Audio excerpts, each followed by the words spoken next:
Saudara-saudara kaum muslimin rahimakumullah, kita menyaksikan peristiwa-peristiwa yang memilukan dan memalukan. PHK terjadi di mana-mana, pengangguran meningkat, harga-harga membumbung tinggi, daya beli rakyat semakin lemah. Sementara di bidang politik, kejadian-kejadian memberikan indikasi bahwa persatuan dan kesatuan kita sebagai bangsa dewasa ini tengah berada dalam ujian yang berat.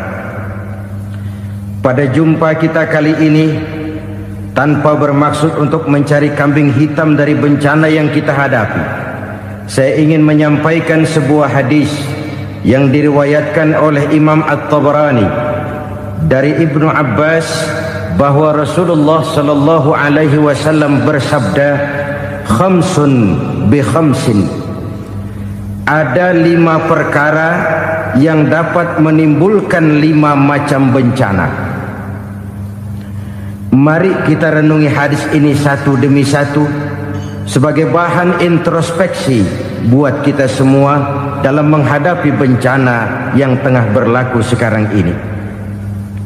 Yang pertama, manaqasa qaumul ahda illa sullita alaihim aduwwuhum. Apabila suatu kaum sudah mengingkari janjinya, maka mereka pun akan dikuasai oleh musuh-musuh mereka. Sederhana saja nampak kalimat dalam hadis ini. Apabila orang sudah mengingkari janji, mereka akan dikuasai oleh musuh-musuh mereka sendiri. Dan musuh kita yang paling utama saat ini adalah kemiskinan dan kebodohan. Kenapa itu terjadi? Karena kita mengingkari janji kita sendiri. Di saat awal-awal berdirinya Orde Baru, kita pernah berjanji untuk melaksanakan Pancasila dan Undang-Undang Dasar 45 secara murni dan konsekuen. Kita berjanji bahwa kita akan menegakkan pemerintah yang bersih dan berwibawa. Itu semua pada permulaannya. Waktu demi waktu berjalan, kita lupa dengan janji yang kita ucapkan itu. Ketuhanan yang Maha Esa kita ucapkan, tapi kesetanan yang luar biasa yang kita lakukan. Kemanusiaan yang adil dan beradab yang kita dengungkan, tetapi kemanusiaan zalim dan biadab yang kita praktekkan. Sederhana saja saudara, hampir setiap pejabat pada posisi-posisi kunci, di awal-awal ia memangku jabatan itu, biasanya ia mengucapkan sumpah dengan lafaz demi Allah, bahwa dalam melaksanakan jabatan ini saya tidak akan menerima hadiah atau pemberian dalam bentuk apapun. Itu pada permulaannya. Lama-lama rupanya hadiah itu asik juga, mulai diterima.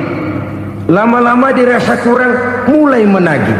Dan akhirnya terjadilah praktek yang disebut suap menyuap, semir menyemir, dan lain sebagainya. Kalau ini sudah menjadi kenyataan, bagaimana kita mau menegakkan pemerintah yang bersih dan berwibawa?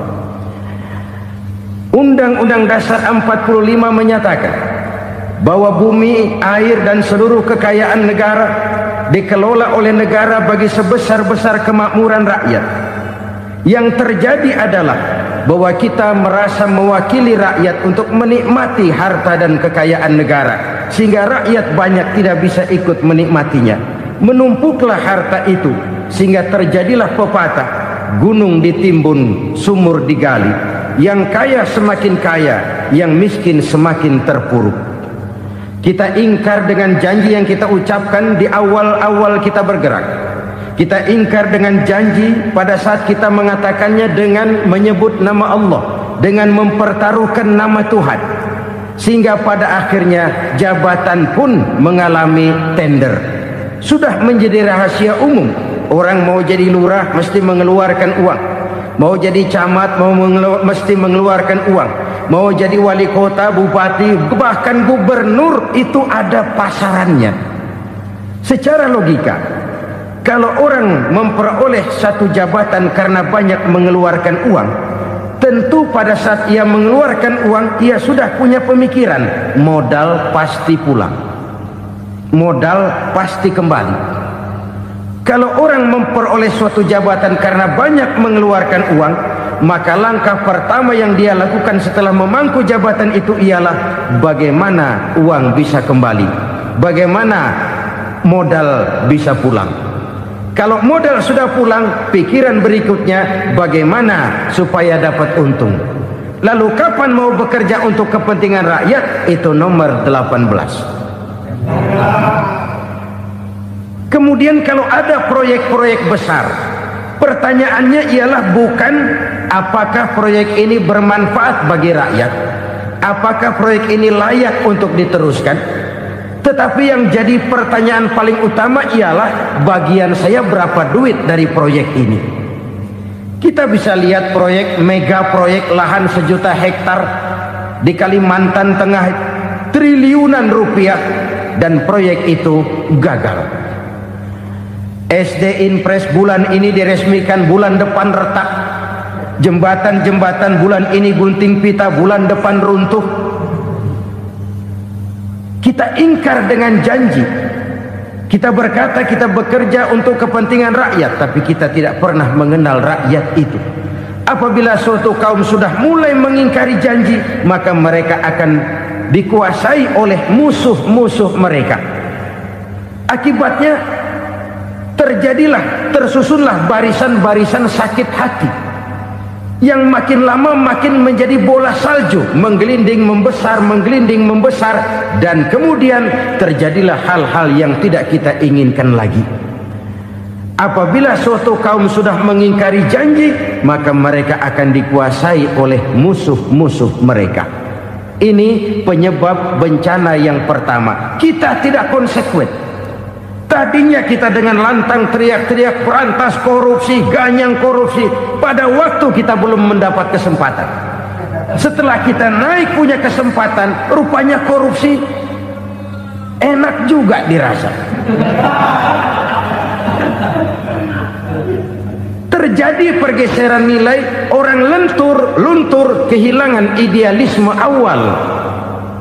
Lalu untuk menghibur-hibur diri, menutup-nutup kesalahan, kita gunakanlah pepatah bahwa tidak ada gading yang tak retak, bahwa kita harus mikul dhuwur mendem jero.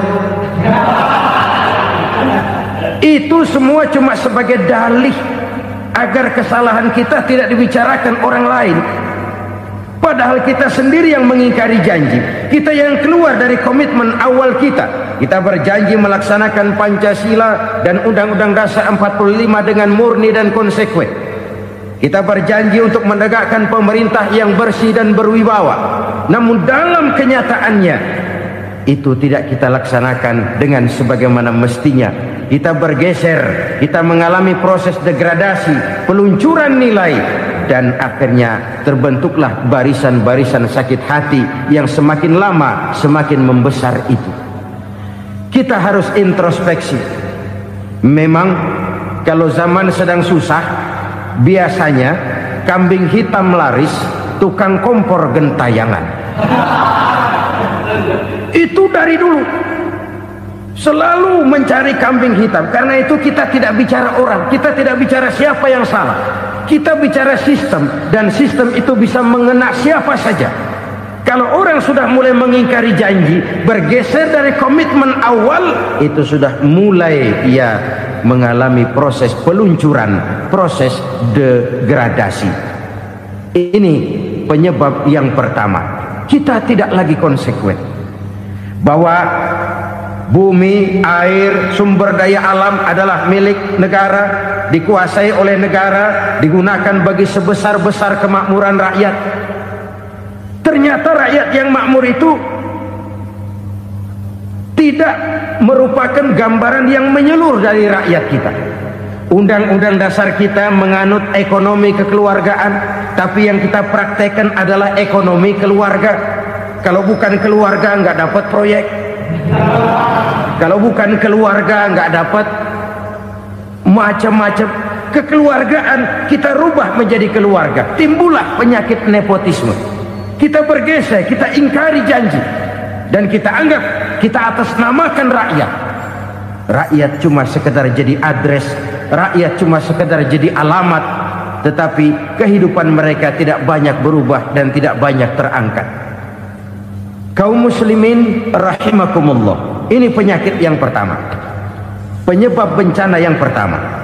Yang kedua kata Nabi, wa ma hakamu bighairi ma anzalallah, apabila hukum yang diterapkan sudah tidak lagi bersumber dari hukum Allah, illa fasya fihimul faqru, maka akan bertebaranlah kemiskinan di mana-mana.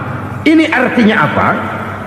Apabila hukum tinggal sebuah stempel, apabila hukum sudah diatur menurut kepentingan, apabila hukum sudah tidak lagi ditegakkan secara adil, maka kemiskinan merambah di mana-mana. Hukum diatur menurut selera orang yang sedang berkuasa, maka yang benar bisa jadi salah, yang salah bisa jadi benar. Hukum dalam kenyataan hidup berlaku seperti pisau. Pisau itu kan saudara lihat, yang namanya pisau dimanapun itu tajamnya ke bawah, ke atas tumpul. Kalau hukum itu, kalau untuk rakyat, hukum itu tajam bukan main, cepat sekali dilaksanakan. Tapi giliran menengah ke atas, yang gedean dikit berbuat salah, hukum tumpul. Hukum pura-pura tidak dengar, akibatnya terluka rasa keadilan rakyat. Satu kasus rakyat diam, dua kasus rakyat diam, tiga kasus rakyat diam, kasus terakumulasi di hati rakyat, luka rasa keadilan, dan itu menjadi sumber bencana. Penjarahan, kita tidak setuju itu, tapi kita harus melihat kausalnya. Itu kan tidak berdiri sendiri, itu kan karena terlukanya rasa keadilan rakyat, melihat kesempatan ini tidak merata. Kalau rakyat ini yang ngajukan kredit ke bank, walaupun jumlahnya cuma jutaan, ratusan ribu, susahnya 17 setan. Tapi ada orang-orang tertentu yang agunannya palsu, jaminannya palsu, bawa kata belece, bukan cuma miliaran, triliunan kredit bisa keluar. Terluka rasa keadilan, hilangnya kesempatan. Rakyat cuma dapat kesempitan, jarang dapat kesempatan. Dari lukanya rasa keadilan ini, memang ya entah lipstik, entah basa-basi, dibentuklah tim ini, dibentuklah badan pengawas ini, dibentuklah tim ini. Kalau membentur tahu, hancur tahu. Tapi kalau tim yang dibentuk membentur karang, bukan karangnya yang hancur biasanya, timnya yang bubar. Kenapa? Yang dibentur batu karang yang sangat keras. Kita main-main dengan hukum, kita tidak konsekuen dengan hukum, luka rasa keadilan, dan itu terakumulasi.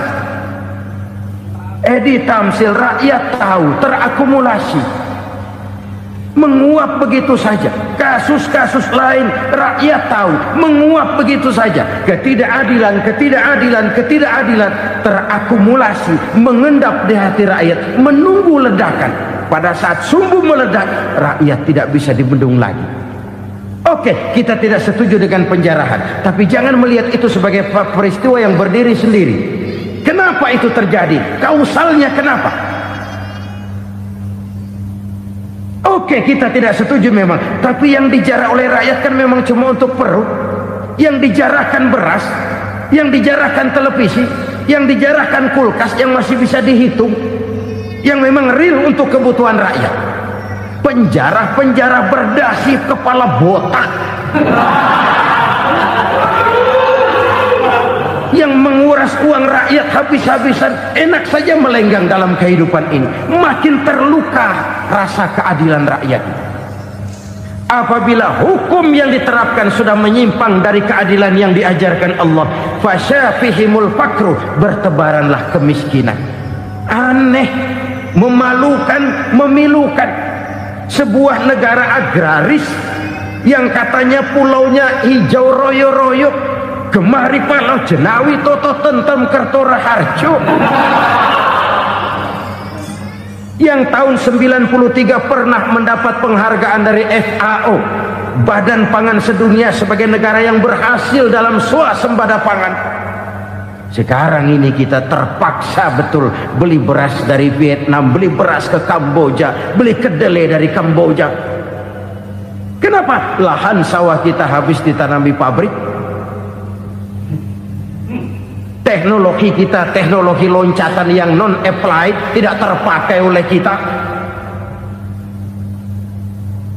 Lantas lahan yang tidak bisa kita tanami, kita paksakan lahan-lahan gambut menjadi tanah pertanian yang subur dengan biaya triliunan, dan kita gagal. Kita cari jarum dan kapak hilang. Kita mau jadi negara industri dengan loncatan teknologi yang maju, kita lupakan pola pijak kita sebagai negara agraris, dan akhirnya kita kecolongan. Lihatlah dewasa ini, rakyat kita antri sembako di mana-mana. Di sebuah negara agraris, ketidakadilan melahirkan kemiskinan, kemiskinan moral dan kemiskinan material. Kemiskinan moral, rakyat nggak percaya lagi sama pejabat. Rakyat mengalami krisis figur. Orang, alah lu ngomong dah sama ember.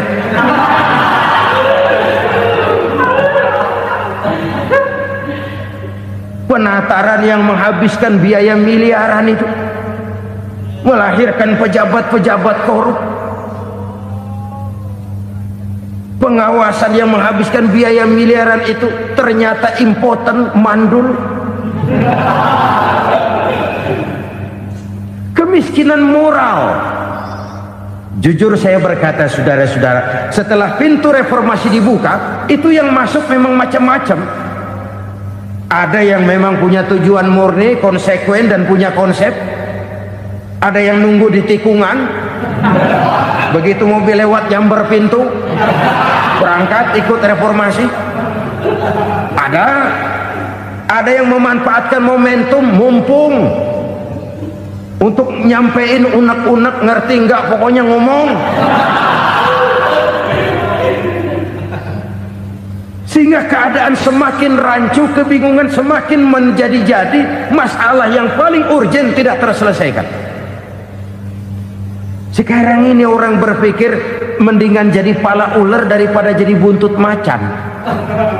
Buntut macan memang hebat macan, tapi kalau buntutnya cuma ugel-ugel di belakang buat apa? Mendingan jadi pala ular, kecil juga nyaplok. Artinya ya biar kecil juga kalau punya partai kan gagah. Lalu rame-rame bikin partai kayak bikin arisan. Orang makin mengalami dislokasi. Semua mau jadi pahlawan, semua mau nomor satu, semua ngomong. Iya kalau bidangnya, kalau bukan makin rancu. Marilah lewat kesempatan ini saya mengajak kita untuk tahu diri. Biarkan politisi ngomong politik, biarkan ekonom menata ekonomi, biarkan praktisi bicara soal hukum, biarkan rakyat munajat, istighfar, mohon pertolongan Allah. Tahu diri kita. Kalau memang ayam, kukuruyuk aja dah. Kalau memang kucing, ayo ngeong. Kalau kambing, silahkan ngembe. Udah tahu ayam, ngeong bunyinya. Suaranya palas, orang nggak ngerti, bingung, makin menjadi-jadi. Ibarat kesebelasan sepak bola bangsa kita sekarang ini, rame-rame mau bikin gol, kiper ikut nyerang sekarang. Memilukan dan bahkan memalukan. Wa ma hakamu bighairi ma anzalallah illa fasha fihimul fakru. Kalau hukum yang diterapkan sudah menyimpang dari keadilan yang diajarkan Allah, bertebaranlah kemiskinan di mana-mana. Coba sekarang ini yang punya duit bingung, apalagi yang kagak punya duit. Yang pengusaha gede ngeluh, apalagi yang pengusaha pas-pasan. Yang kagak punya beras, yang punya beras saja masih bingung, apalagi yang nggak punya beras. Ini sudah demikian merata. Dulu kita kagum mendengar konglomerat kelas buadak, kelas-kelas yang seakan-akan cuma ada dalam khayalan mereka, punya kekayaan miliaran dolar, triliunan. Sudahlah, seolah-olah nggak terjangkau sama kita. Weh, ternyata yang gede-gede itu juga gede utangnya. Dan rontok satu demi satu. Ternyata rakyat selama ini cuma dialamatkan, cuma dijadikan adres. Rakyat yang tidak banyak ngerti persoalan ini harus menanggung hidup ini begini berat, harus menanggung beban hidup ini begini tinggi, daya beli semakin lemah, semakin terpuruk dan terpuruk, sedang keadaan belum juga banyak berubah. Yang hutang sama luar negeri itu kan bukan rakyat kecil, Ciano. Yang banyak nyimpen dolar juga kan Ciano. Rakyat kecil bocah kampung mah jangankan nyimpen dolar, ngelihat juga tumben. Kemana kita mesti bercermin? Sekali lagi saya mengatakan maaf, kita tidak bermaksud mencari kambing hitam. Karena itu kita tidak bicara orang, kita bicara sistem, kita bicara keadaan. Beginilah yang dikatakan Nabi, penyebab timbulnya bencana, hukum yang ditegakkan tidak lagi berorientasi kepada keadilan, tapi berorientasi kepada kepentingan. Akhirnya bentuk hukum seperti pisau, tajam ke bawah, tumpul ke atas. Hukum cuma buat rakyat kecil, tetapi kelompok menengah ke atas kadang-kadang kebal dari perlakuan hukum. Maka bertebaranlah kemiskinan. Iya, kemiskinan moral berupa lukanya rasa keadilan. Kalau rasa keadilan terluka, orang kan nunggu kesempatan, saudara. Iya, dia nggak bisa ngomong, iya dia nggak sanggup action, iya dia nggak bisa tunjuk rasa, tapi hatinya kan kapan ada kesempatan, kapan ada waktu, tunggu. Hatinya mesti begitu. Sehingga begitu ada kesempatan, terjadilah hal-hal yang tidak terhindarkan. Dan itu ekses, bukan reformasi. Jangan seperti sebuah dialog saya dengan seorang abang beca. Saya bertanya, bang, ya, abang tahu nggak reformasi? Tahu, Ustaz. Apa? Pembakaran. Terus penjarahan, lalu perkosaan. Itu reformasi. Itu yang saya lihat. Nah, itu yang dia lihat. Saya tentu tidak menyalahkan abang beca kita, karena memang itu yang dia lihat dan sejauh itu wawasannya. Tapi ini indikasi bahwa banyak rakyat kita yang belum bisa menggunakan kebebasan secara bertanggung jawab. Padahal kebebasan tanpa tanggung jawab tirani. Sebuah contoh gampang-gampangan. Saya beli radio, saya setel di kamar saya, lalu saya bilang, ini radio gue. Yang beli gue, pakai duit gue setel di kamar gue, sekeras-kerasnya, gak ada urusan sama orang lain. Itu kata saya. Tetapi tetangga saya sebelah rumah kan boleh juga ngomong begitu. Kata tetangga saya, ini mata gue, yang ngantuk gue tidur di kamar gue, kenapa suara radio lu nyampe kemari? Artinya apa ini? Kebebasan saya nyetel radio dibatasi oleh kebebasan tetangga saya yang mau tidur. Tidak ada kebebasan mutlak. Kebebasan mutlak tanpa tanggung jawab kembali akan melahirkan tirani, kembali akan melahirkan pemaksaan kehendak. Dan itu lagi-lagi bukan demokrasi. Saudara-saudara kaum muslimin rahimakumullah. Ini penyakit yang kedua, lukanya rasa keadilan, terutama di kalangan rakyat kecil. Itu mengendap menjadi akumulasi dan menunggu giliran kapan bisa dimuntahkan. Dengan kata lain, rakyatnya udah banyak banget makan yang perutnya jadi enak, nyelam. Kapan nunggu muntahnya? Udah begini banyak akumulasi yang mereka pendam di perut ini, sehingga ketika terjadi kesempatan itu sudah tidak terkendalikan lagi, kita out of control. Saya tidak mentolerir sikap-sikap kekerasan, bahkan saya lebih cenderung bahwa kalau di rumah kita banyak tikusnya saja racuni, jangan rumah dibakar. Bahwa ada korupsi, ya, ada kolusi, memang ada nepotisme, tentu. Tetapi tikusnya saja racuni, jangan rumah dibakar. Masa mau ngusir tikus bakar rumah? Tikusnya lari, tikusnya selamat, rumahnya ewes-ewes.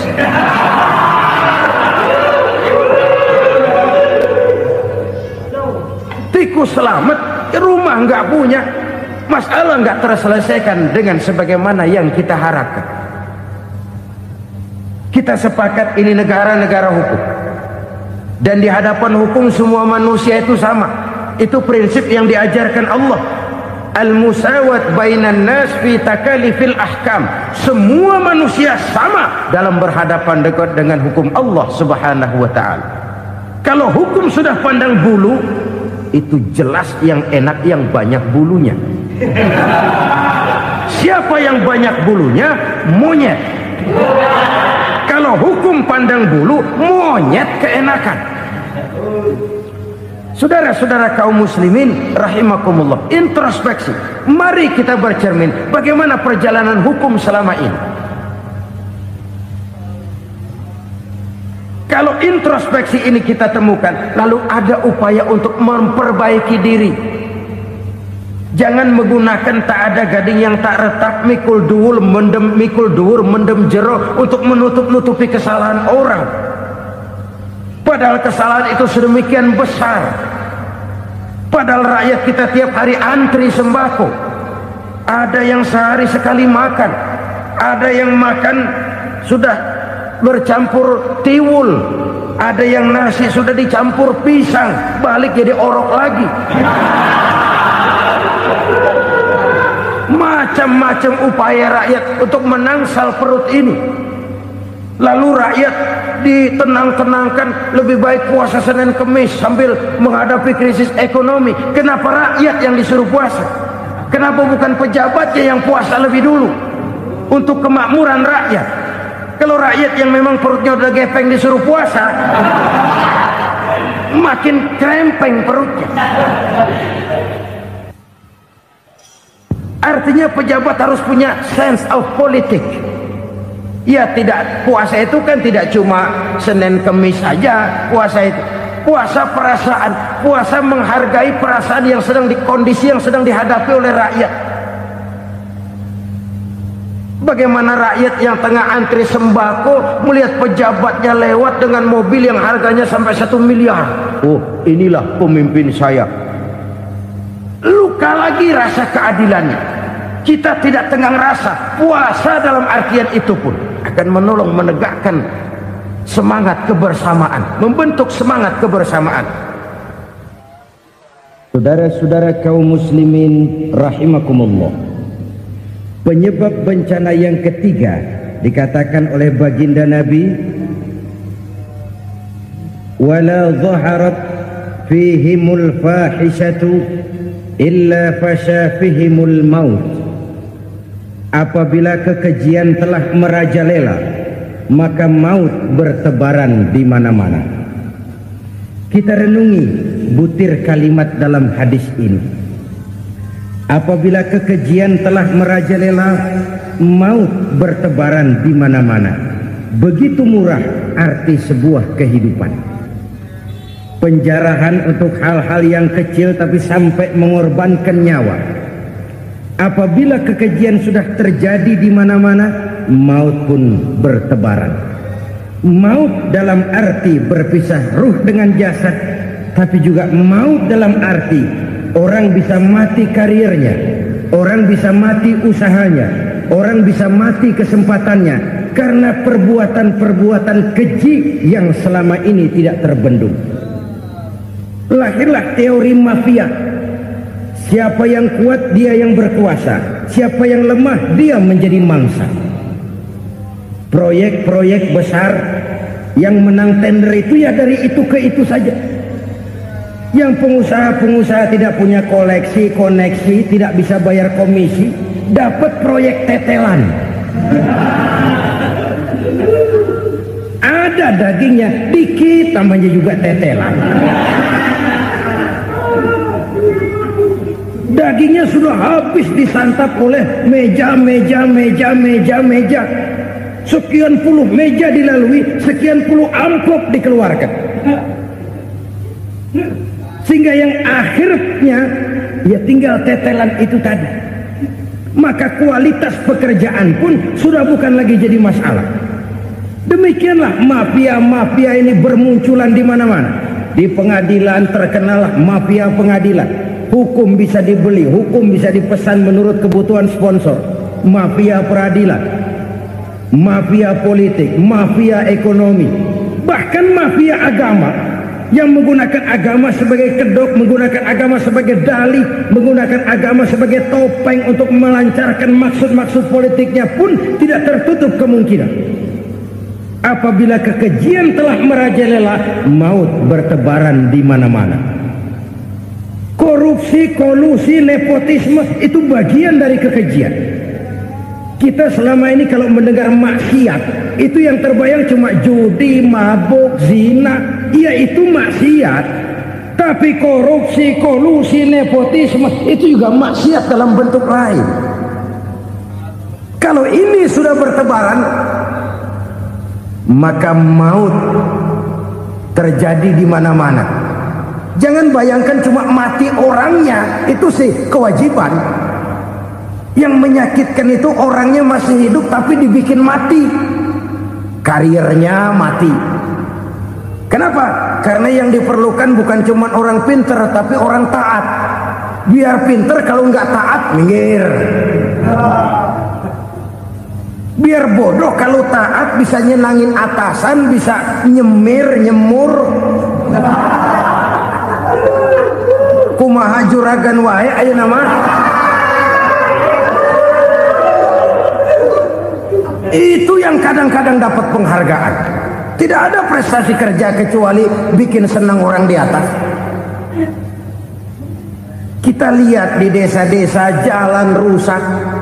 Kalau ada berita pejabat anak mau turun, jalan rata sekali. Sampai tanah dari mana aja dikeruk buat ngeratain tuh jalan. Pejabat pulang legok lagi jalanan.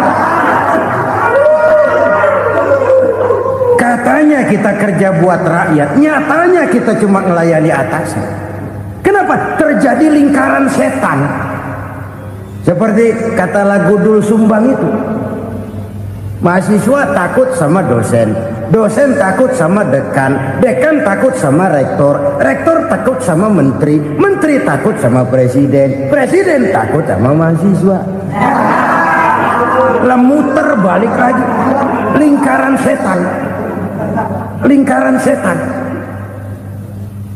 Saudara-saudara kaum muslimin rahimakumullah, kekejian yang merajalela, praktek-praktek mafia yang tertuang dalam kehidupan sehari-hari menyebabkan orang mati karirnya, jasad masih hidup, karir mati, itu menyakitkan. Mati bisnisnya.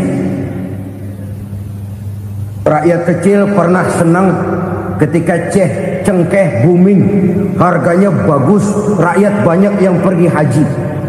Lalu mau ditata, lahir tata niaga cengkeh, malah amburadul. Harga cengkeh jatuh, petani cengkeh kecil menjerit. Siapa yang untung? Segelintir orang.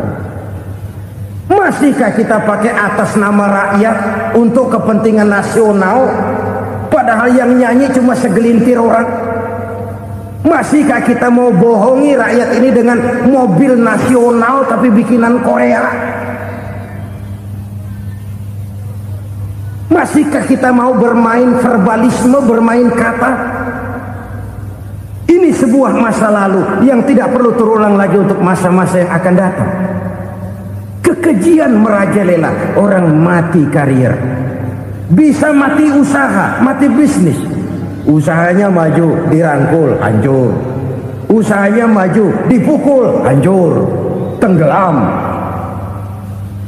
Bahkan yang memilukan dan memalukan badan-badan usaha milik negara itu dikebiri sedemikian rupa sehingga tidak menghasilkan hal-hal yang bermanfaat buat negara. Saudara-saudara kaum muslimin rahimakumullah, kalau nafsu yang sudah mengatur itu semua, maka kekejian pun merajalela. Orang sudah pakai teori mafia, yang kuat dia yang menang, yang kuat dia yang berkuasa, yang lemah silakan minggir di sudut-sudut kehidupan. Kalau kekejian seperti ini merajalela, maut bertebaran di mana-mana. Banyak orang mati karirnya, banyak orang mati usahanya, banyak orang mati imajinasinya.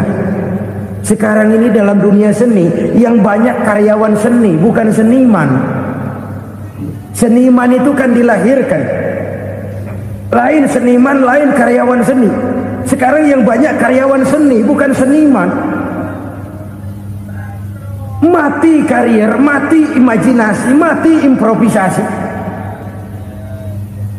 sehingga kehidupan persis sinetron. Sinetron itu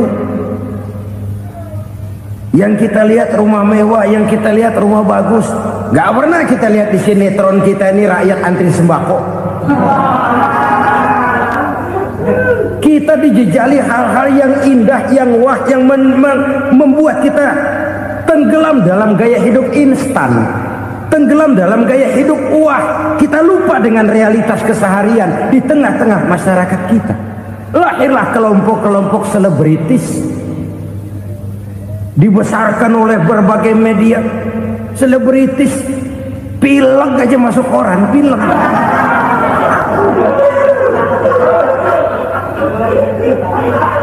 Rakyat yang pingsan antri beras nggak masuk koran. Rakyat yang semaput antri minyak nggak masuk koran. Selebritis panok masuk koran.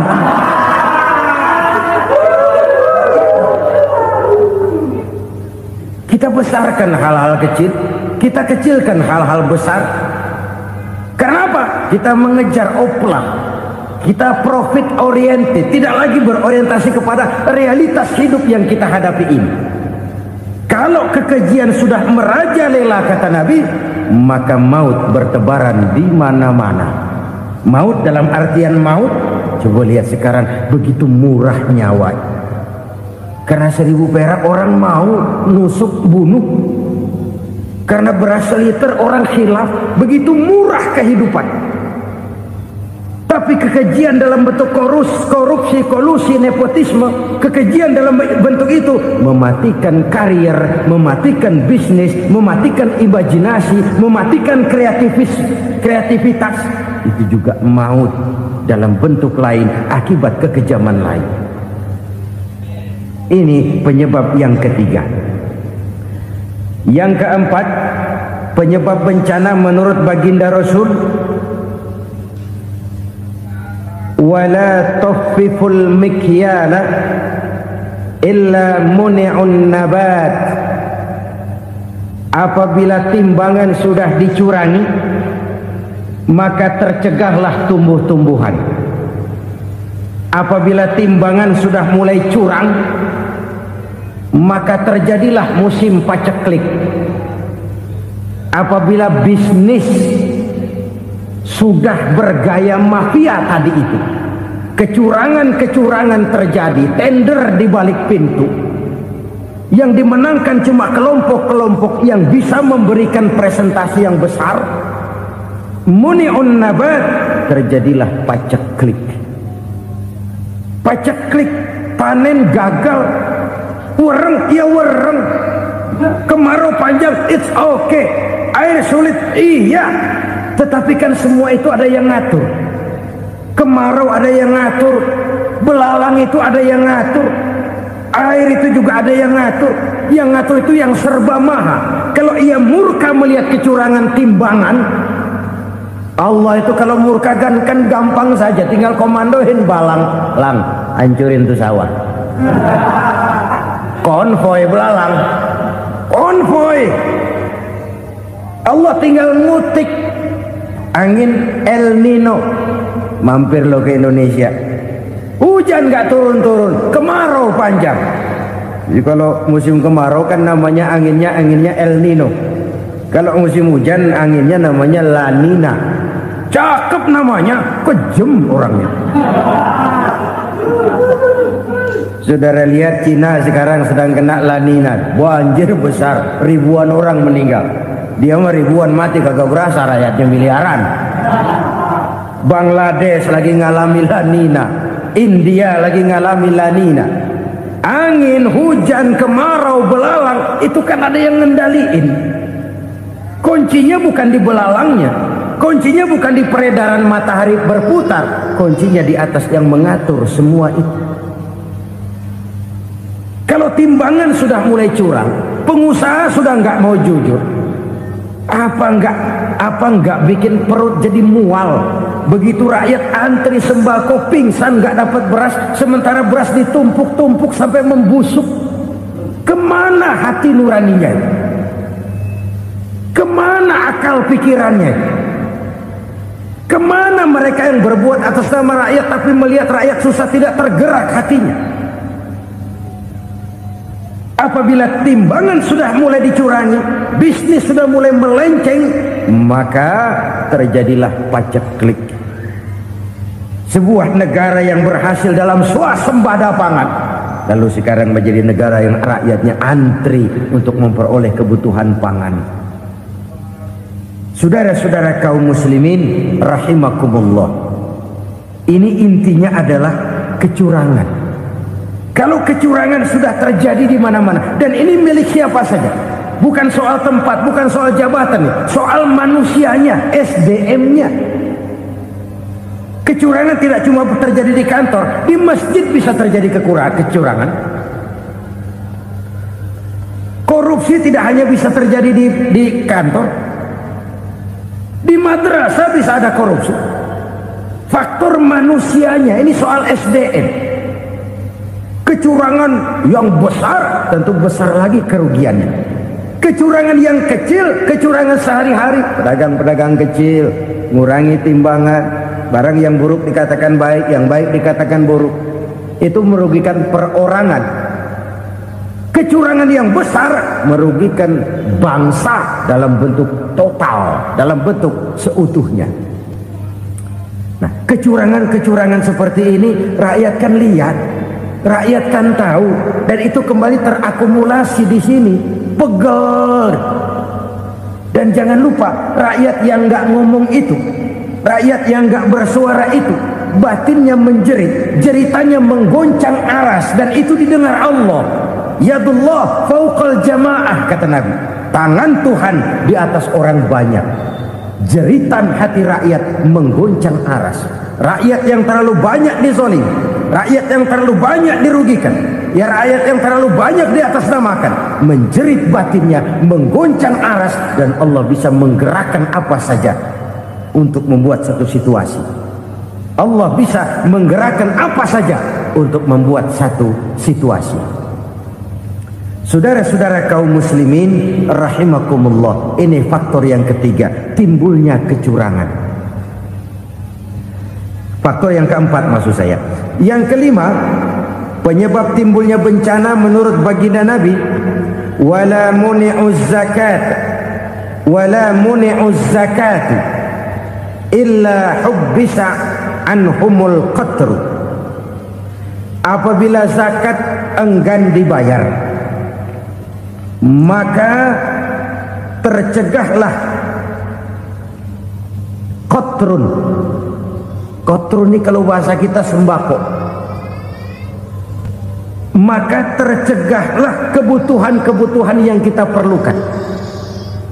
Ini, kita tidak meragukan bahwa yang kita tuju adalah masyarakat yang adil dalam kemakmuran dan makmur dalam keadilan. Nah, antara kemakmuran dan keadilan ini memang sering tidak bisa berjalan seiring. Pada saat kemakmuran kita kejar, ekonomi kita pacu, ada nilai-nilai keadilan yang tertinggal. pada saat nilai keadilan kita tegakkan benar-benar, ada unsur-unsur kemakmuran yang terabaikan. Oke, kita bisa mengatakan kasus. Oke, kita bisa mengatakan itu sebagian kecil. Tapi kalau sebagian kecil, lama-lama kan jadi sebagian besar. Oke, kita mengejar kemakmuran. Pertanyaannya, kemakmuran untuk siapa? Oke, kita berikan kelompok tertentu kue yang besar dengan harapan nanti dia bagiin kuenya kepada yang kecil-kecil. Tapi kenyataan, mereka yang dapat kue besar akhirnya malah lupa diri dan lupa daratan. Mau makin besar, malah memeras yang kecil-kecil ini. Sekarang kan yang kecil modali yang besar. Ramai-ramai buka bank, ternyata kamuflase.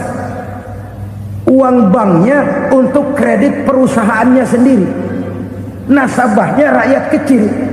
Artinya apa? Rakyat kecil disuruh modalin orang yang udah gede. Ini kan sumber geledek urusan.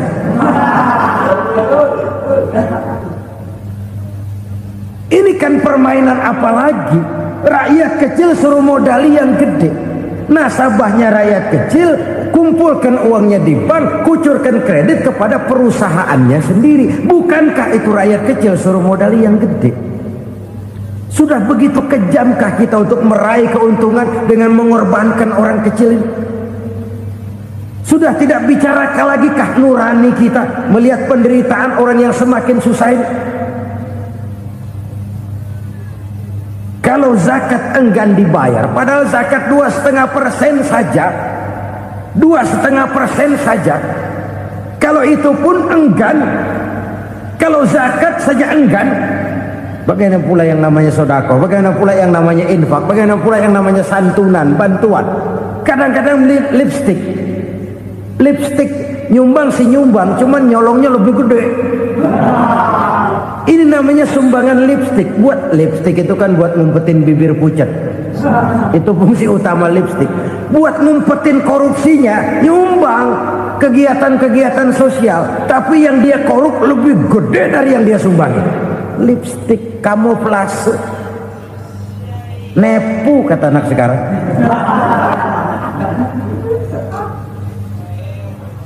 Saudara-saudara kaum muslimin rahimakumullah. Demikian berat kewajiban zakat ini sampai di zaman Sayyidina Abu Bakar pernah keluar komando perangi orang yang enggan membayar zakat. Perangi. Karena fungsi zakat adalah menjembatani antara si kaya dengan si miskin. Bahwa ada kemiskinan itu Qur'ani. Allah menyatakan, aku melebihkan rezeki sebagian kamu dari yang lain. Ini kan kesenjangan. Allah melebihkan rezeki sebagian kamu dari yang lain. Ada itu. Tetapi itu berjalan secara nature. Nah, kalau direkayasa, yang kaya semakin kaya, yang miskin semakin terpuruk, yang sudah besar dapat proyek besar, yang kecil dapat tetelan. Ini kan rekayasa namanya. Kesenjangan yang direkayasa ini yang kita harus kikis. Nah, fungsi zakat menjembatani dari sisi sosial. Dari sisi pribadi, Nabi berpesan, zakku amwalakum biz zakat. Bersihkan hartamu dengan zakat. Sekarang ada istilah nyuci uang. Uang hasil korupsi itu bisa dicuci, dijadikan uang bersih. Bukan pakai rinso, bukan. Pakai politiknya koruptor, diolah sedemikian rupa sehingga jadi uang resmi. Sudah memutih, itu termasuk yang disebut kejahatan kerah putih, white collar crime.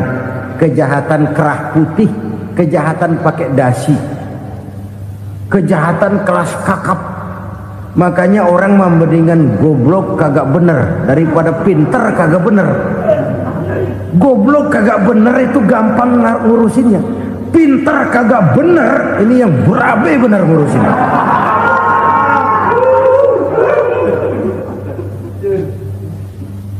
Kita bukan cuma perlu orang pinter kok di zaman sekarang. Kita perlu orang-orang bener yang punya komitmen, yang sesuai kata dan perbuatan, yang bisa merasakan apa yang dirasakan oleh rakyat, yang punya sense of politik yang tinggi, yang peka, yang penuh keterbukaan, yang punya wawasan dan pandangan jauh ke depan.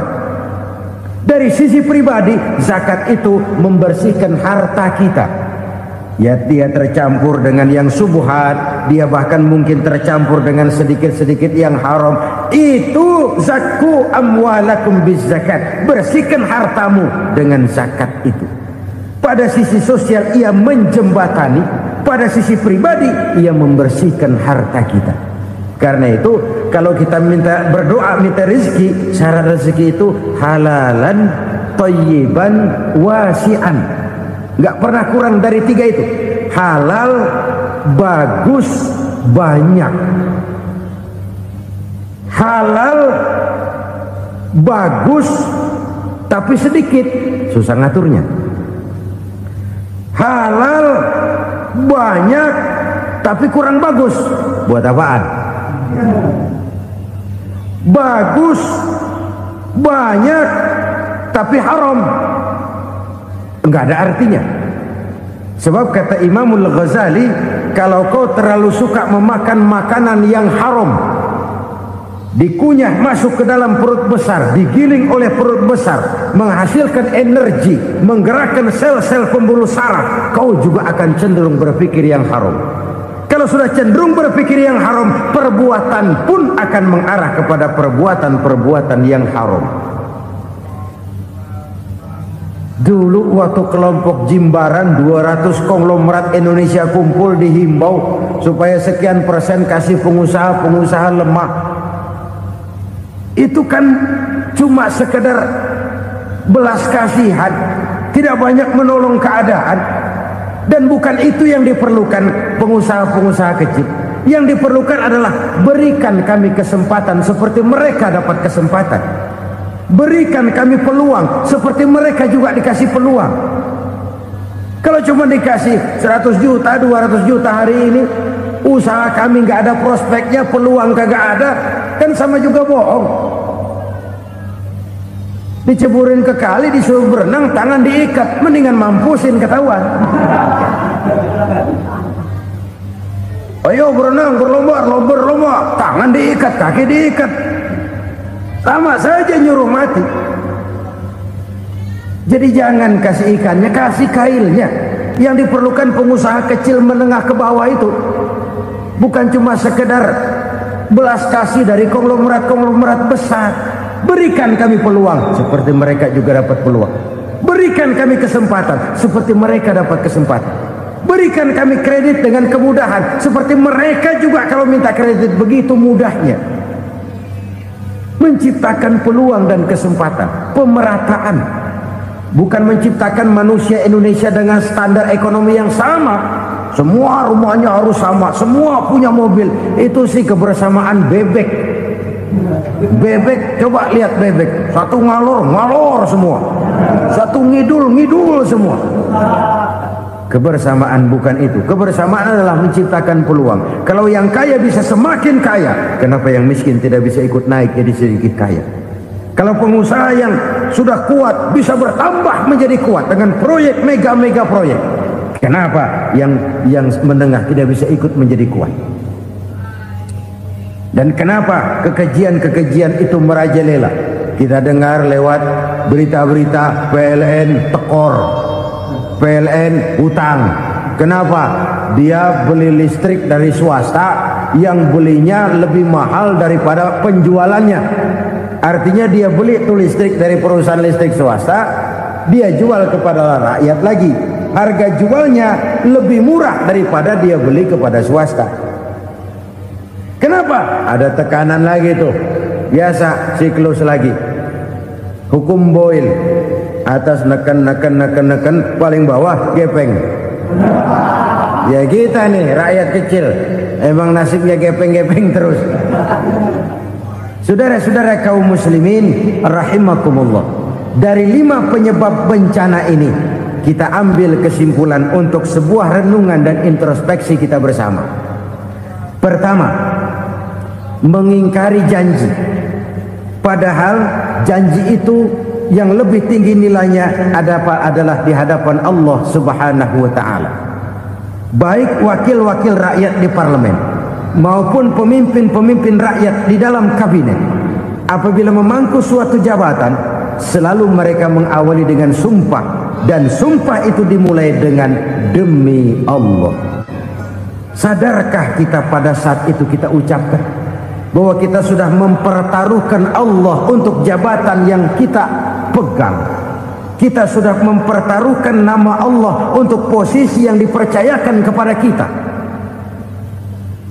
Sadarkah kita bahwa menyia-nyiakan itu satu dosa yang sangat besar, yang tidak hanya kepada Allah tetapi juga kepada rakyat yang kita wakili, kepada rakyat yang kita pimpin. Cukuplah sudah rakyat dijadikan adres, umat dijadikan alamat sebagai numpang. Marilah kita kembali kepada komitmen awal dengan jujur kepada janji kita sendiri. Lalu yang kedua, kekejian, baik berupa korupsi, kolusi, nepotisme, dan perbuatan-perbuatan lain akan melahirkan kemiskinan. Kekurangan pangan bukan satu-satunya yang menyebabkan rakyat menderita. Lukanya rasa keadilan terakumulasi di hati rakyat, dan jeritan hati rakyat mengguncang aras. Kalau Allah murka, Allah bisa melakukan apa saja untuk menciptakan suatu kondisi. Faktor yang ketiga adalah praktek mafia menebarkan maut, baik orang yang mati jasad dan rohaninya maupun orang yang mati karirnya, mati kejujurannya, mati usahanya, mati imajinasinya. Hilang kreativitas kita sebagai bangsa. Faktor yang keempat, kecurangan-kecurangan di bidang usaha, di bidang tender, mengandalkan menjual kekuasaan. Dan memang repot kalau penguasa jadi pengusaha.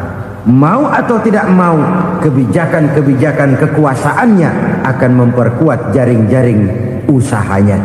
Dan pada saat itu objektivitas sulit ditemukan lagi. Lalu yang kelima, keengganan membayar zakat, menumpuknya kekayaan negara pada kelompok-kelompok tertentu. Ini akan melahirkan paceklik yang berkepanjangan. Menumpuknya kekayaan dan harta negara pada kelompok-kelompok tertentu akan melahirkan paceklik dan kemiskinan yang berkepanjangan. Marilah kita sadar, marilah kita merenung bahwa keengganan kita membayar zakat menciptakan pemerataan pada akhirnya akan menjadi musibah buat kita semua. Saudara-saudara kaum muslimin rahimakumullah, sekian dulu jumpa kita kali ini. Mudah-mudahan yang saya sampaikan dari hadis riwayat Imam Tabrani ini menjadi bahan introspeksi buat kita semua. Tidak akan seorang muslim jatuh dua kali di tempat yang sama. Semua merupakan pelajaran untuk kita jadikan introspeksi guna menata hari esok yang lebih baik daripada hari ini. Reformasi harus terus berlanjut, tidak bisa dan tidak perlu dikendalikan, tapi harus tetap dengan landasan akhlakul karimah sesuai dengan budaya kita sebagai bangsa. Terima kasih atas perhatian saudara. Mohon maaf atas segala kekurangan. Jumpa lagi lain kesempatan insyaallah. Usikum wa nafsi bitaqwallah. Wassalamualaikum warahmatullahi wabarakatuh. Lalu berusaha menyimpan sesuatu yang bisa membawa manfaat, baik untuk dirinya, untuk anak cucunya, maupun untuk keluarganya, untuk masa kini dan masa depannya. Kadang simpanan itu berbentuk uang, kadang berupa tanah, lain saat berbentuk pabrik, dan lain sebagainya. Sementara masa depan yang paling pasti adalah akhirat. Jika untuk masa depan dunia kita rela memeras keringat, membanting tulang, pergi pagi dan pulang petang, menyimpan uang, menyimpan tanah, menyimpan pabrik. Pernahkah kita merenung jika satu saat kiamat datang, kita dibangkitkan dari kubur masing-masing, berdiri di padang mahsyar untuk mempertanggungjawabkan seluruh kegiatan hidup kita di dunia ini, lalu kita akan menuju ke alam akhirat. Sudahkah kita mempunyai simpanan untuk akhirat kita? Pada pertemuan kali ini saya ingin menyampaikan sebuah hadis di mana Rasulullah sallallahu alaihi wasallam bersabda, "Arba'un min kanzil jannah." Simpanan sorga ada 4 macam. Yang pertama, ikhfa'us sadaqah, menyembunyikan sedekah. Saudara-saudara kaum muslimin, sebagaimana yang kita maklum bahwa Allah Subhanahu wa taala melebihkan sebagian rezeki dari kita terhadap yang lain. Ada yang kaya, ada yang setengah kaya, ada yang miskin, ada yang setengah miskin, dan selanjutnya. Ada yang gajinya kecil tapi penghasilannya gede. Ada yang penghasilannya gede tapi nggak punya gaji. Ada juga yang memang gajinya gede dan penghasilannya gede.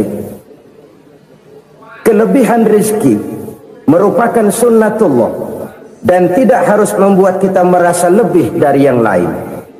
Bahkan sebaliknya, kelebihan itu harus membuat kita ringan tangan untuk menolong mereka yang memang memerlukan pertolongan.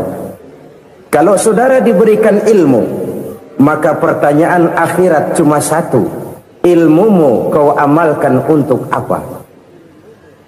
Kalau saudara diberikan umur yang panjang, pengadilan akhirat juga bertanya satu: umurmu kau habiskan di mana? Tapi kalau saudara diberikan harta, pengadilan akhirat akan bertanya 2: hartamu kau dapat dari mana? Kau belanjakan kemana? Dari mananya ditanya dan kemananya juga ditanya. Oleh karena kita akan dimintakan pertanggungan jawab, maka amanah yang bernama harta ini harus kita gunakan dengan sebaik-baiknya.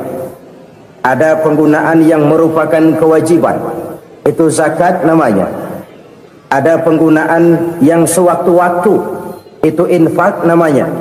Ada yang lebih sewaktu-waktu lagi, dan itu sedekah namanya. Zakat dia terikat oleh haul dan nisab, oleh putaran batas waktu dan ukuran dari harta itu sendiri.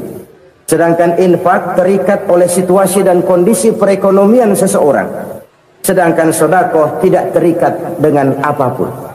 Dalam kondisi seperti apapun kita bisa melakukan sedekah dengan yang terkecil sekalipun. Sampai-sampai Rasulullah sallallahu alaihi wasallam mengajarkan, la tahqiranna minal ma'rufi syai'an walau an talqa akhaka biwajhin talik. Atau ada hadis, tabassumuka fi wajhi akhika laka sedekah. Senyumanmu kepada temanmu adalah sedekah. Jadi untuk melakukan sedekah tidak harus dalam berbentuk uang. Dengan ilmu kita bisa sedekah, dengan tenaga kita bisa bersedekah, dengan pikiran kita bisa bersedekah, bahkan senyum kepada teman itu pun sedekah. Jadi kalau sedekah dengan uang memang belum punya uang, nyengir aja banyakin. Itu asal pada tempatnya, jangan lalu ketemu tiang listrik cengengesan. Tentu tidak pada tempatnya dan tidak wajar. Nah, sedekah yang paling dicintai Allah adalah sedekah yang disembunyikan. Artinya jauh dari sifat riya. Kan kadang-kadang ada orang sedekah itu disebutkan namanya. Apa tidak bagus? Kalau memang niatnya ikhlas, ya bagus-bagus saja. Untuk memberikan sugesti kepada yang lain. Di Fulan bin Fulan nyumbang sekian, diumumkan. Boleh kalau niatnya untuk memberikan rangsangan kepada yang lain supaya dia menyumbang lebih besar dari orang tadi. Tapi kalau itu mendatangkan riya, maka sedekah yang paling dicintai Allah adalah sedekah yang disembunyikan. Tangan kiri saja tidak tahu apa yang diberikan oleh tangan kanan. Sedekah yang dilakukan dengan ikhlas akan merupakan perbendaharaan surga. tersembunyi dari pandangan orang lain, tidak seorang pun tahu. Karena memang sikap yang baik adalah melupakan kebaikan dan mengingat kesalahan. Itu salah satu ciri orang bahagia. Orang yang selalu mengingat kesalahannya dan berusaha melupakan segala kebaikannya. Kalau dia akan berada kebaikan, dia tidak bisa ikut, dia merasa rugi karena dia merasa belum pernah berbuat baik. Tapi kalau akan melakukan kesalahan baru, dia ingat kesalahan yang sudah-sudah, sehingga terhalang baginya untuk melakukan satu kesalahan baru. Demikianlah saudara-saudara, bahwa Allah melebihkan rizki sebagian kita dari yang lain, agar terjadi tolong-menolong dalam kehidupan ini. Jadi kesenjangan yang nature, kesenjangan yang alami, itu sunnatullah. Ada yang kaya, ada yang miskin, ada yang kelas menengah. Nah, kenapa lalu sekarang kita berusaha mengentaskan kemiskinan? Oleh karena adanya kesenjangan struktural. Kalau yang kaya bisa semakin kaya, kenapa yang miskin tidak bisa naik jadi ikut sedikit kaya? Sebab pada dasarnya Islam adalah agama yang sejak turunnya sudah berupaya memerangi kemiskinan. Bahkan dikatakan kemiskinan itu mendekatkan kepada kekufuran. Orang kalau miskin udah dekat banget sama kafir. Gampang menjadi kafir. Berapa banyak saudara-saudara kita yang oleh karena soal perut, oleh karena soal materi, terpaksa meninggalkan dan menanggalkan akidahnya. Menjual petunjuk yang diberikan Allah dengan kesenangan dunia yang cuma sebentar ini. Na'udzubillah, thumma na'udzubillah. Jadi makin kita sembunyikan satu sedekah, semakin banyak perbendaharaan kita di surga. Sedekah yang paling dicintai Allah adalah sedekah yang disembunyikan. Malahan ada seorang sufi, dia punya kebiasaan kalau pergi sholat Jumat dia bawa uang, itu uang dia taruh di bawah tikar masjid. Dia niat sedekah kepada siapa saja yang nemuin itu duit. Maksudnya apa? Supaya yang nemuin nggak tahu siapa yang punya duit. Demikian dia saking ingin menyembunyikan sedekahnya. Karena sifat ria itu bisa memakan amal kita sendiri. Ria itu termasuk menyebut-nyebut kebaikan kita. Orang yang suka nepuk dada, sedikit-sedikit ngitungnya kalau nggak gua. Tuh kalau nggak gua tuh. Tuh yang belas itu kalau nggak gua, kalau nggak gua. Iya kalau nggak lu kenapa emang? Orang yang suka menepuk jasa. Tuh, biasanya memang begitu saudara-saudara. Kalau perang lagi berkecamuk, orang nggak sempat ngaku jadi pahlawan. Tapi begitu perang selesai, yang kagak kenal bedil ngaku pahlawan, mas. Itu sesuatu yang biasa. Oleh karenanya, orang-orang yang ikhlas dalam bersodako, disembunyikannya sodako itu, Allah cinta betul. Malahan ada hadis memberikan jaminan, inna sodakotal mar'il muslimi tazidu fil umri wa tadfa'u mitatas su'i. Sesungguhnya sedekahnya seorang mukmin tazidu fil umri, bisa menambah umur panjang, wa tadfa'u mitatas su'i, dan menyelamatkan manusia dari mati secara su'ul khatimah. Jadi siapa yang kepengen panjang umur, banyaklah sedekah. Yang bosan hidup, pelit terus. Sedekah menambah panjang umur dan menyelamatkan manusia dari mati secara su'ul khatimah. Pak, katanya umur itu nggak bisa ditambah, nggak bisa dikurangin. Kapan? Kalau ajal sudah datang. Fa idza jaa ajaluhum la yastakhiruna sa'atan wa la yastaqdimun. Kalau ajal datang tidak bisa dimajukan, tidak bisa dimundurkan. Itu kalau ajal sudah datang. Tidak bisa lagi umur ditambah dikurangi, sudah datang. Tapi kalau belum datang, itu kan haknya Allah. Mau ditambah, mau dikurangi, hak prerogatif Allah. Sebagai pencipta manusia, Allah maha kuasa dan maha mampu. Sedekah ini menambah panjang umur dan menyelamatkan manusia dari mati secara su'ul khatimah. Itu orang mati kan sama ya, kondisinya mati, nggak nafas. Tapi hakikat mati kan lain-lain. Ada yang mati itu husnul khatimah, baik akhirnya. Misalnya Lagi ngaji, mati. Lagi sholat, mati. Lagi sedekah, mati. Ini yang dinamakan dengan husnul khotimah, baik di akhirnya. Sebaliknya ada yang su'ul khotimah, jelek di akhirnya. Ini yang jadi catatan akhir. Lagi nyekek botol, mampus. Lagi banting kartu, modar. Su'ul khatimah, jelek pada akhirnya. Sedekah menyelamatkan manusia dari mati secara su'ul khatimah. Dan kita semua kepengen mendapat husnul khatimah, jauh dari su'ul khatimah. Oleh sebab itu yang bisa menyelamatkan kita dari penyakit itu antara lain adalah sedekah yang disembunyikan, yang dikerjakan dengan ikhlas karena Allah, tidak karena kepengen dipuji orang, tidak karena ingin dikatakan orang pemurah. Sebab orang dermawan itu orang yang memberi tanpa harus diminta. Kalau masih harus diminta, ya belum dermawan namanya, masih harus diminta. Kalau nggak diminta ya tulus, lolos, polos. Saudara-saudara kaum muslimin rahimakumullah, harta adalah amanat dan akan kita pertanggungjawabkan. Allah melebihkan rizki sebagian kita dari yang lain agar kita saling tolong menolong, bantu membantu. Nabi janjikan, siapa yang meringankan beban saudaranya muslim di dunia, Allah akan meringankan bebannya di akhirat nanti. Sebuah jaminan dari baginda Nabi. Si orang yang kita bantu barangkali tidak bisa membalas, Allah yang akan membalas lewat jalan lain yang tidak pernah kita sangka-sangka. Ada orang tanya, Pak, ini ada orang nyumbang masjid sambil marah-marah, bagaimana? Saya bilang sumbangannya aja ambil, marahnya jangan. Marahnya jangan diambil, itu urusan dia. Saudara-saudara kaum muslimin rahimakumullah, umat Islam ini kan umat yang punya potensi besar. Kadang kita merenung, kenapa kadang-kadang pembangunan masjid kok lambat sekali? Kalau hotel hari ini peletakan pertama, bulan depan peresmian. Supermarket hari ini peletakan batu pertama, minggu depan peresmian. Tapi kalau sudah yang namanya masjid, kadang-kadang peletakan batu pertama sekaligus jadi batu terakhir. 3 tahun, 4 tahun, campur nebar jalak di jalanan, duit dijaring kayak ikan sepat. Apa tidak ada orang Islam yang kaya? Banyak. Apa tidak ada pengusaha muslim yang jadi konglomerat? Ada.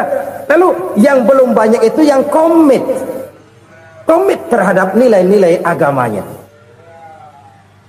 Akhirnya kita jatuh jadi umat yang lemah.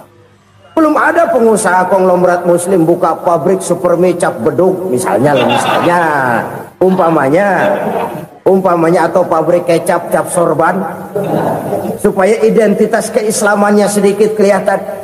Kita jatuh jadi umat yang lemah karena potensi tidak terinventarisir dengan baik. Kita ini ibarat kompor yang cuma matengin nasi orang lain. Potensi kita dimanfaatkan oleh orang lain. Ukhuwah Islamiyah kita baru terbatas kepada silaturahmi. Ukhuwah di bidang ekonomi kita lemah. Ukhuwah di bidang kebudayaan kita lemah. Apalagi ukhuwah di bidang politik kita lebih rapuh lagi. Padahal ukhuwah itu adalah totalitas kehidupan manusia, menyangkut ipolek sosbud. Memerlukan nilai-nilai ukhuwah. Jadi oleh karena itu mari kita menyadari, di dalam harta kita, walaupun kita yang cari, pergi pagi, pulang sore, peras keringat, banting tulang, di sana ada harta anak yatim. Di sana ada hak masjid, di sana ada hak pesantren, di sana ada hak jihad. Berbahagialah seseorang apabila dia oleh Allah dijadikan keran. Keran itu menyimpan air, tapi tidak untuk dirinya, tapi disalurkannya kepada mereka yang memang memerlukannya. Saudara-saudara kaum muslimin rahimakumullah, ini yang pertama. Jadi perbendaharaan surga adalah menyembunyikan sedekah. Orang lain nggak tahu, kita pun nggak pernah ngitung-ngitung. Kita anggap lewat begitu saja, padahal itu deposit akhirat. Satu. Yang kedua, perbendaharaan surga itu apa? Wa kitmanul musibah, menyembunyikan kesulitan. Kadang orang takut menghadapi kesulitan, tapi makin kita merenung, hidup ini kan sebenarnya urusan. Takut sama urusan, ya jangan hidup. Tandanya orang hidup itu kalau punya urusan.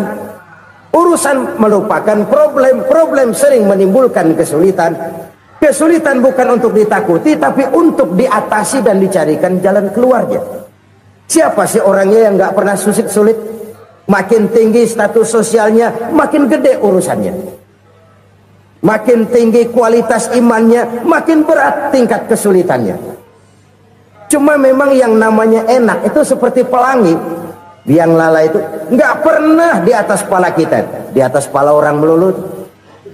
Lo sih enak lo, kata kita. Dia juga bilang yang enak kan lo. Pelangi itu nggak pernah di atas kepala kita. Kata tukang beca, aduh enak ya naik Mercy. Kata tukang beca, apa yang di dalam mobil Mercy? Aduh enak bener tukang beca, di jok ngeringkuk ngorok pulas bener. Saya kamar pakai AC sejuk, tempat tidur sutra empuk, alga spring bed, kulak kulik nggak bisa pulas kalau belum minum Valium, belum tidur. Enak bener tukang beca, di jok ngorok nggak tahu wetan kulon.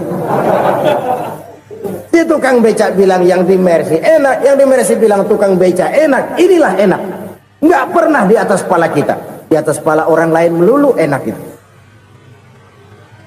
Nah, saudara-saudara, yang merupakan perbendaharaan surga itu orang yang bisa menyembunyikan kesulitan, baik pribadi ataupun rumah tangga. Nih terutama rumah tangga yang jadi soalnya. Kadang-kadang kita ini kalau senang, sebaliknya kalau senang kita diam, kalem aja, cuek. Banyak banget duit kita bawaan, diam aja udah. Malah ketemu orang takut. Tapi begitu susah, sekampung tahu. Padahal Nabi mengajarkan perbendaharaan surga itu menyembunyikan musibah, menyembunyikan kesulitan. Kalau enak, cerita sama orang-orang. Kalau nggak enak, rasain sendiri, tekan sendiri, atasin sendiri. Kita kan sebaliknya, senang kita diam, asal lagi susah, paling tidak kita nyari teman buat cerita kesusahan. Siapa orangnya yang nggak pernah susah? Cuma soalnya bagaimana kita mengatasi kesusahan itu sendiri. Begitu juga misalnya kalau orang sudah berumah tangga, itu orang tuanya harus menjadi tempat dia cerita yang enak-enak saja. Yang nggak enak rasain berdua, selesaikan berdua, atasin berdua. Jangan dibalik. Asal senang diam, giliran susah saja. Maknya laporan. Terbalik. Bisa menjaga security informasi. Maka nama bayam keluar diam, malah seluitan. Enak amat lo makan daging ayam. Security informasi. Saudara-saudara kaum muslimin rahimakumullah, ujian yang terberat itu yang pernah diberikan kepada para nabi, para rasul, para aulia, para ulama. Makin tinggi keimanan, makin berat bentuk kesulitan. Ayo saya kemukakan satu contoh saja. Ada seorang nabi yang kaya, nabi kaya, namanya Nabi Ayub. Iblis kalau orang begini kan keki, ibadahnya rajin, kaya. Nih yang kayak begini susah digodain. Kalau ibadahnya rajin, miskin, kali bisa disogok. Sini imannya mantap, ibadahnya rajin, kaya, nabi lagi. Oh, tapi namanya iblis, nggak kurang akal. Laporan, Tuhan, kenapa iblis? Ya ini bahasa saya, bahasa Qurannya sih nggak gitu. Itu hambamu yang namanya Ayub, dia rajin ibadah cuma karena dikasih kaya aja. Coba kasih miskin dia, berhenti dia sembahyang. Ah, kamu bisa aja. Saya tahu Ayub itu hambaku yang ikhlas. Saya buktiin Tuhan, silahkan. Dibuktiin lah, iblis turun ke alamin. Yang mula-mula dia lakukan, dia rusak sawah ladang Nabi Ayub. Dia binasakan binatang ternak Nabi Ayub. Sehingga dalam waktu singkat jatuhlah Nabi Ayub dari orang paling kaya jadi orang paling miskin. Beliau masih ibadah di mihrab dalam masjid. Datang iblis. Saudara Ayub, ya. Lagi ngapain? Ibadah. Nyembah Allah, nyembah Allah. Oh, percuma. Kenapa? Tuhan yang ente sembah nih, dia udah bikin miskin ente. Sawah ladang ente hancur lebur, binatang ternak binasa. Sekarang ente jadi orang paling miskin. Ngapain nyembah Tuhan kayak begitu? Tekor. Udah berhenti dah ibadah, berhenti ibadah. Ini iblis sama Tuhan lapornya lain, yang dikerjakan kepada Nabi Ayub juga lain. Benar begitu iblis kata Nabi Ayub? Iya, sawah ladang saya habis, buras. Binatang ternak saya binasa, binasa. Saya miskin, bangpak. Apa jawab Nabi Ayub? Bukan innalillahi, ini hebat. Alhamdulillahillazi a'tani wa akhza minni. Segala puji bagi Allah yang telah memberikan harta kepada saya dan sekarang mengambilnya lagi. Alhamdulillah. Allah yang ngasih, Allah yang ambil. Itu mah urusan Allah. Iblis cuman ibadah jalan terus, sujud lagi Nabi Ayub. Iblis seleher gondok banget.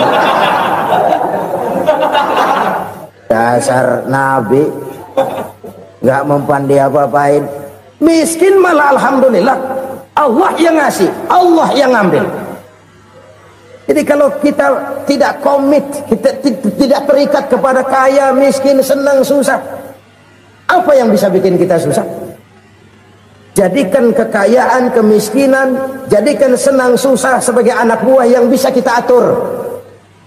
Jangan kekayaan ngatur kita, jangan kemiskinan ngatur kita. Kita yang harus mengatur mereka. Senang, susah, kaya, miskin, bahagia, sengsara, jadikan itu anak buah yang bisa kita atur. Kalau sekarang kita kaya, lain saat boleh jadi kita miskin, semiskin-miskinnya. Allah yang ngasih, Allah yang ngambil. Tenaga mana yang bisa menghalangi? Ibadah jalan terus. Iblis makin gondok. Dasar Nabi loh. Akhirnya apa? Nabi Ayub dikerjain, diberikan penyakit. Demikian fatal penyakitnya. Bayangin, udah miskin sakit. Masya Allah. Miskin sakit. Sakitnya nggak lama, kira-kira 16 tahun. Istrinya 3, 2 mental minta ceraiin. Ngerawatin laki bengek begini. Senang belum tentu, susah udah pasti nih. Cerai aja, cerai dah. Cerai. Tinggal satu Siti Rahmah yang setia menemani beliau. Sesetia-setianya hati perempuan. Satu saat Siti Rahmah bilang, "Bang, iya, abang kan Nabi bang. Lalu namanya Nabi kan doanya jarang meleset bang. Maksud kamu minta kenapa sih sama Tuhan biar abang sembuh baik dah bang?" Siti Rahmah, iya.